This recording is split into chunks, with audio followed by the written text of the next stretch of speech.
اس کو جو ہے وہ بیان کیا، مسئلے مسائل بھی بیچ میں ان کو بھی ایکسپلین کیا.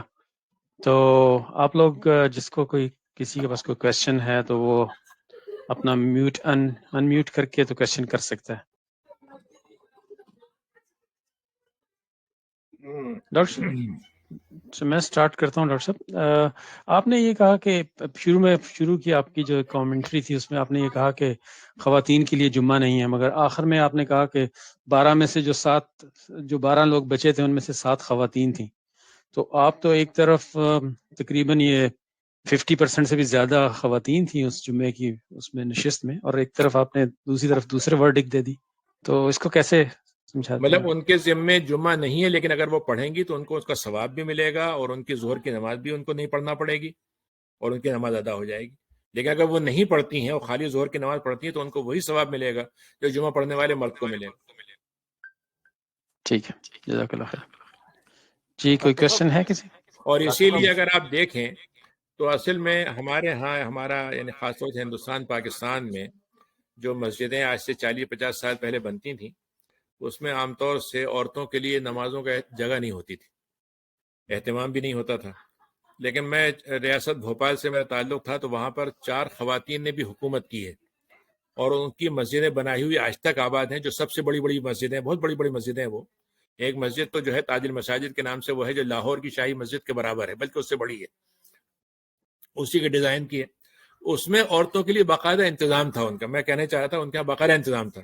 لیکن اب ماشاءاللہ اب تھوڑا سا ہمارے یہاں سعودی عرب میں بھی، پہلے تو سعودی عرب میں بھی حرم کے علاوہ عورتوں کا انتظام نہیں ہوتا تھا کسی مسجد میں، لیکن اب آپ جائیں تو تقریباً ہر مسجد میں عورتوں کے لیے الگ سے اہتمام بھی ہوگا، انتظام بھی ہوگا، اور ان کی ضرورتوں کے لحاظ سے اس میں گنجائش بھی ہے، دروازے الگ ہیں، فلاں ہیں، یہ ساری چیزیں ہیں. تو یعنی وہ مسجد میں ان کا آنا فرض ہو نہ ہو، لیکن مسجد سے روک دیا جانا یہ اور غلط ہے. ٹھیک ہے، جزاک اللہ. آپ کچھ کویشچن کرنا تھے؟ جی ڈاکٹر صاحب یہ مسافر کے لیے جمعہ ہے؟ مسافر اس پہ فرض نہیں ہے، لیکن اگر وہ پڑھے گا جمعہ تو اس کا جمعہ ادا ہو جائے گا. یعنی اگر وہ جمعہ چھوڑ دے گا تو اس پہ گناہ نہیں ہوگا چھوڑنے پر. اسی میں ایک بات آپ کو اور تھوڑی سی اضافے کی بات کہوں کہ حدیث شریف میں کہ آپ نے فرمایا کسی نے اگر جان بوجھ کر 3 جمعے لگاتار چھوڑ دیے تو اس کے دل پہ مہر لگا دی جاتی ہے. یہ حدیث ہے، وہ صحیح ہے. اب اس میں ایک سوال یہ ہوتا ہے کہ جس ملک، جیسے ہم یہاں پر مسلم ملک میں رہ رہے ہیں جہاں پر جمعہ پڑھنے کی سہولت بھی ہوتی ہے اور آدمی گنجائش بھی نکل جاتی ہے، اگر فرض کی حکومت اجازت نہیں بھی دے رہی لیکن دفتر اجازت دے دیتے ہیں اور ایک نظام ہوتا ہے اور کوئی اس پہ اعتراض نہیں کر پاتا ہے. لیکن فرض کیجئے کسی ایک ملک میں جہاں پر جمعہ پڑھنے کی اجازت نہیں ہے اور ایک آدمی کوئی ایسے کام میں ہے، ملازمت میں ہے جس میں وہ جمعہ چھوڑ کے نہیں جا سکتا، تو کیا اس پہ یہ حدیث ہوگی؟ تو میرا اپنا خیال یہ ہے کہ یہ حدیث ان لوگوں کے لیے ہے جو جان بوجھ کر چھوڑتے ہیں اور عذر کی وجہ سے، مثلا ایک ڈاکٹر ہے، سرجری کرنی ہے اسے فرض کیجئے، تو ایسے لوگوں کے لیے وہ حدیث ان کے لیے یہ حدیث نہیں ہوگی. ایک بات یہ ہے. دوسری بات یہ ہے کہ جو علاقے جہاں پر اسلام میں مطلب اسلامی حکومت نہیں ہے تو وہاں جمعے کا قیام جو ہے وہ اسلامی شرط نہیں ہے، اسلامی طور پر شرط نہیں تھی. جیسے مکے میں آپ نے جمعہ نہیں پڑھا، تو اس معنی میں یہاں جمعے کا ہم جو انتظام کیا ہے ہم نے، یہ والنٹیئرلی طور پر ہم کر رہے ہیں اور اچھی بات ہے، اس سے ہونا چاہیے. لیکن اس کے اندر وہ احکام بہت سے نہیں ہوں گے جو اسلامی حکومت میں نافذ ہوتے ہیں. تو میرا اپنا خیال یہ ہے کہ کوئی کسی کے جمعے اس طرح چھوٹ جاتے ہیں تو اس کو ہم یعنی اس کو یہ نہیں کہیں کافر ہو گیا یا منافق ہو گیا، لیکن اس کا یہ مطلب بھی نہیں ہے کہ آدمی پھر اس میں بالکل لاؤبالی ہو جائے، پرواہی نہیں کرے اور وہ کہے بھائی کیا فرق پڑتا ہے، پڑھوں نہیں پڑھوں تو کون سا ہے. تو یہ بھی نہیں ہونا چاہیے. اہتمام کرنا چاہیے، لیکن اہتمام میں کسی وجہ سے نہ کر سکے تو گویا اس کے اللہ تعالیٰ کی طرف سے امید ہے کہ وہ اس میں اللہ تعالیٰ معافی دے گا اس کی. جزاک اللہ خیر. تو کوئی کویشچن ہے تو کیا جا سکتا ہے. جی یہ آپ نے کہا تھا کہ اگر جمعے کی نماز میں سیکنڈ رکعت میں سجدے سے پہلے جوائن کر لیا تو وہ مجھے صحیح سے سمجھ میں نہیں آیا. مطلب نہیں، میں نے یہ کہا تھا کہ اگر دوسری رکعت کے سلام سے پہلے اگر جوائن کیا تو مطلب کیا اس میں تو اس میں پھر یہ کہ باقی اپنی رکعتیں جو پوری کرنی ہے تو 2 رکعت پوری کرنی ہے، 4 کرنی ہے. تو تو اس میں زیادہ بڑی رائے یہی ہے کہ پھر 4 رکعت آدمی کو پوری کرنا چاہیے اگر سجدے سے سلام سے ذرا پہلے نماز میں جوائن کیا ہے تو. اوکے، اور اگر سجدے سے پہلے جوائن کر لیا ہے؟ ہاں نہیں، وہ تو پھر اس میں جو باقی 2 رکعت چھوٹی ہیں 2 رکعت پڑھ لے. Okay, thank you. ٹھیک ہے، جزاک اللہ خیر.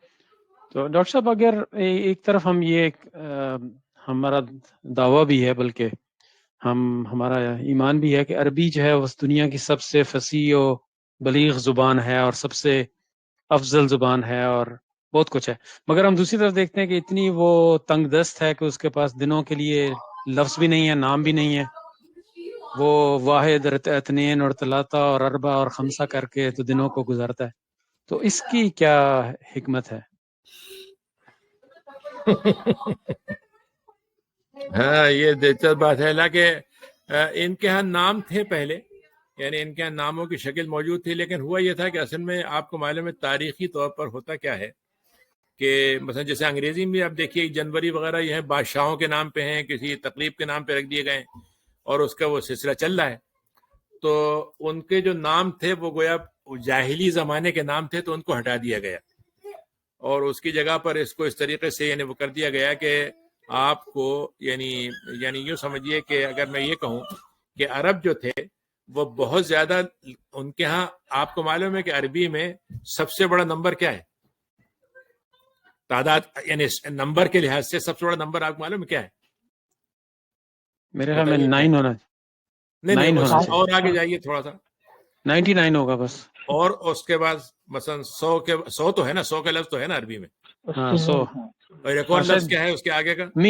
الف بھی ہے میرے خیال میں، الف الف ہزار، ہے، بس ہاں 1000 تک ہے ان کے پاس، اس کے آگے نمبر ہی نہیں ہے ان کے، تو وہ یعنی دنیا سے اور مال دولت سے اتنے بے نیاز لوگ تھے کہ انہوں نے اس کے لیے نام ہی نہیں بنائے.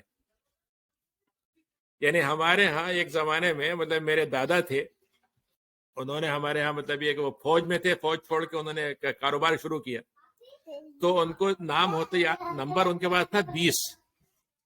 تو اگر فرض کیجئے کسی نے 40 خرید لیے تو کہتے 220 ہو گئے، بولے یہ تعداد ہوتی تھی لوگوں کی.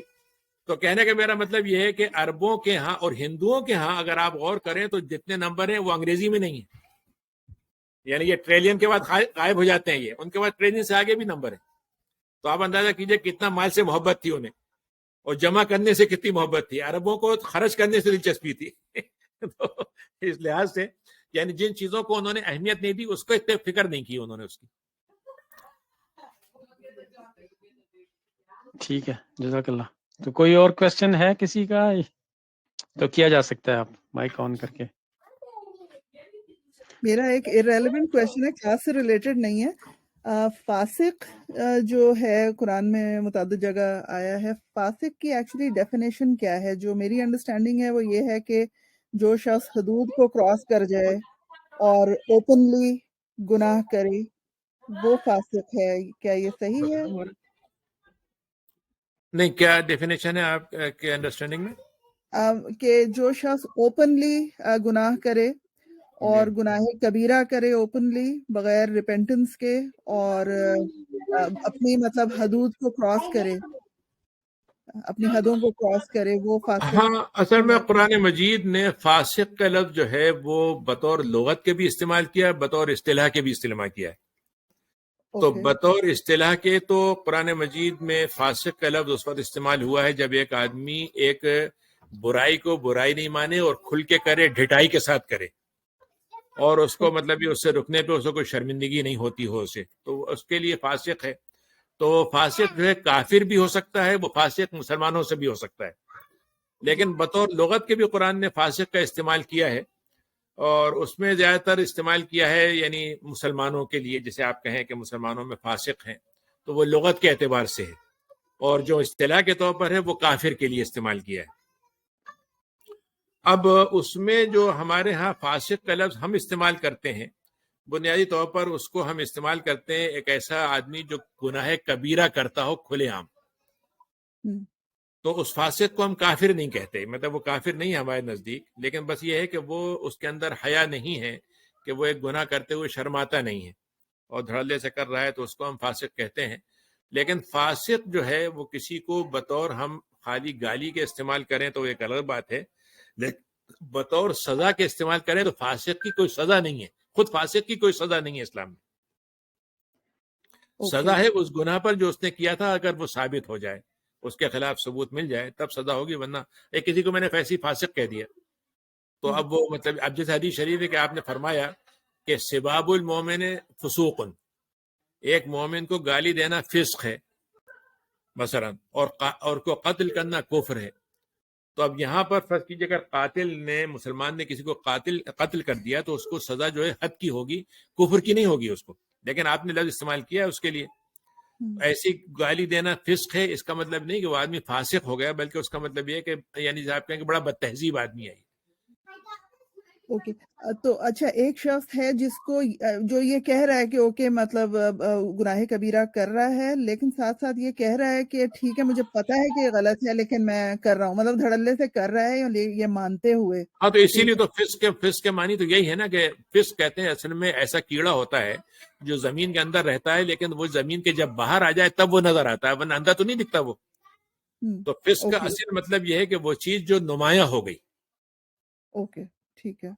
اچھا یہاں پہ مطلب اگر اسلامی حکومت نہیں ہے تو یہ جو بڑے بڑے گناہ کبیرہ ہیں جو کہ ہم روز دیکھتے ہیں اور جن کی حدیں ہیں، اور کچھ جیسے رجم کی بھی سزا ہے اور 80 کوڑوں کی سزا ہے، جو کچھ بھی، اب یہ اسلامی مملکت نہیں ہے لیکن وہ پروون ہے، وہ لوگ دھڑلے سے کرتے ہیں اور مطلب ان کے لیے کسی ثبوت کی ضرورت نہیں ہے، وہ دھڑلے سے کرتے ہیں. تو پھر اسلامی طور پہ کیا اس کی سٹیٹس بنتا ہے؟ مطلب اسلامی طور پر تو اصل میں خود اسلام نے بھی ہم سے یہ بات کہی ہے، اور میرا بھی ایک پروگرام ہوا تھا یہ ٹی وی پہ، یہ بلاسفیمی کے بارے میں ایک صاحب نے ٹی وی دیا تھا مجھ سے، یہ اس میں مدر منی چودھری نے. تو اس میں نے یہی بات کہی تھی کہ بھائی دیکھیے، پہلی بات تو مسلمان کی ذمہ داری یہ ہے کہ اگر کسی کو کوئی بری کام کرتے ہوئے دیکھے تو سب سے پہلی ذمہ داری تو یہ ہے کہ اس کو ستر پوشی کریں، یعنی اس کو سرعام لوگوں کا بدنام کرنا، اس کو رسوا کرنا یا اس کے بارے میں اشتہار دینا، یہ صحیح نہیں ہے اسلامی لحاظ سے. ایک بات. اور دوسری بات یہ کہ اس کو توبہ کی تلقین کرے، اس کو مطلب وہ کرے. تیسرے نمبر پہ یہ بات ہے کہ اس کو حکومت اگر عدالت ہو اسلام کی تو اس میں وہاں بات پہنچائے، لیکن اس وقت پہنچائے جب ثبوت ہو اس کے پاس. خالی اگر تہمت لگا دی، ثبوت نہیں دے سکا تو الٹی سزا اس کو ہو جائے گی. تو کہنے کا میرا مطلب یہ ہے کہ یہاں پر ہم جن ماحول میں رہ رہے ہیں اس میں جو خرابیاں ہو رہی ہیں، چونکہ انڈیویجول جو ہوتا ہے انسان دنیا میں، پوری طاقت معاشرے کی اس کے خلاف جا رہی ہے، اسلام کے خلاف. حکومت کی طرف سے پوری آزادی ہے اور معاشرہ جو ہے اس پہ ایک پریشر ڈالے ہوئے تو انسان بھٹک جاتا ہے، بگڑ جاتا ہے. تو ہمارا جو پہلا کام ہوگا بنیادی طور پر وہ یہ ہے کہ ہم اس کو توبہ کی تلقین کریں اور اس کو آئندہ رکنے کے لیے کہیں اور اس کی بات کی ستر پوشی کریں. یہ کام ہم کو یہاں پہ کرنا چاہیے. لیکن مطلب اس میں مطلب خدا کے ہاں جا کے پھر کیا اس بندے کی پکڑ ہو سکتی ہے؟ حدیث شریف میں ہے کہ آپ نے فرمایا کہ کسی شخص کا کوئی گناہ ہوا اور دنیا میں اس کی سزا ہو گئی تب تو اس کا حساب برابر ہو گیا. لیکن اگر وہ سزا اس کی دنیا میں نہیں ہوئی تو پھر اللہ تعالیٰ کے ہاں پہنچنے کے بعد اللہ کی مرضی ہے، چاہے تو اس پہ سزا دے گا، چاہے معاف کر دے گا. اوکے ٹھیک، تھینک یو. جزاک اللہ خیر. تو کسی اور کا ہے کوئی کوشچن؟ بس ہم قریب پہنچ رہے ہیں، اپنے ٹائم بھی انشاءاللہ 3 وائنڈ اپ کر لیں. جی آپ نیکسٹ پروگرام کب ہوگا؟ جی انشاءاللہ جنوری کی 2 سنڈے کو کریں گے انشاءاللہ. ویسے میں اناؤنس کروں گا، اس میں اپنے واٹس ایپ گروپ میں بھی ڈالیں گے انشاءاللہ. ڈاکٹر صاحب ایک کوشچن میرا، ایک بس 2 منٹ جمع، وہ مطلب یہ ہے کہ یہ مجیب صاحب یہ کہہ رہے ہیں کہ ہم اعلان کریں گے اور ہو سکتا ہے آپ کو باقاعدہ انوائٹ بھی کریں. جی انشاءاللہ کوشش کریں گے کہ اگر یہ حالات ٹھیک رہتے ہیں تو وہاں کریں گے، ان پرسن بھی کریں گے اور ساتھ یہ ورچوئل بھی رہے گا ساتھ لنک. صحیح. چلیں ڈاکٹر ٹھیک ہے، صاحب میں بھی اس میں جا رہا ہوں تو میں پھر واپس ہوتا ہوں آپ سے.